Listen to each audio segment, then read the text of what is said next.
నమస్తే, అస్సలాము అలైకుం, సత్ శ్రీ అకాల్, బ్రైట్ తోలాడ్. సో మనము మెదక్ జిల్లా చిన్నశంకరంపేట మండలం ఖాజాపూర్ గ్రామం కావేరీ స్టీల్ కంపెనీకి వెళ్ళినాం.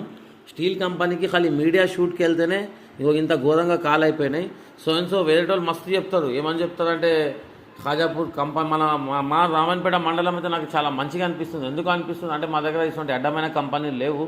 ఈ అడ్డమైన కంపెనీలు అప్పట్లో ఆనందపడి భూములు అమ్ముకున్న వాళ్ళు ఇప్పుడు చాలా బాధపడుతున్నారు. ఇంకోటి రేవంత్ తెలంగాణ సర్కార్కి నేను చెప్పేది ఏంటంటే ఈ గ్రామానికి ప్రతి ఒక్కడు కుంభక్కై నిమ్మకు నీరెత్తుగా వివరిస్తున్నారు. ఎఫ్టీఎల్ ల్యాండ్స్, హైడ్రా ల్యాండ్స్ ఇలా మొత్తం కబ్జా చేసి మొత్తం చెత్త చెదారం దుమ్ము ధూళి రైతులకు మొత్తం ముక్కు సుక్కలు చూపిస్తున్న సంస్థ ఖాజాపూర్ కావేరీ స్టీల్స్. దీనిపైన తగు చర్యలు తీసుకోవాలని తెలంగాణ వాసిగా కోరుకుంటున్నా.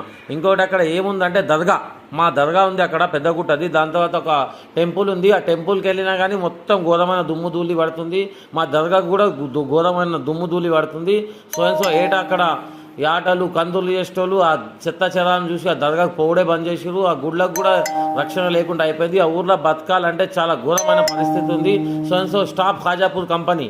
ఇక్కడ ఇంకా ఆ గ్రామవాసులు ఏం చెప్తున్నారంటే మొత్తం మీడియా, శంకరంపేట మండల మీడియా ఒక్క న్యూస్ కూడా, ఒక్క కథనం కూడా దానిపైన రాయడం లేదు. ఎందుకు రాయడం లేదు అని వాళ్ళు ఆవేదన వ్యక్తం. ఎందుకు రాయడం లేదంటే అందరికీ ముడుపుల రూపంలో పైసలు వెళ్తున్నాయంట.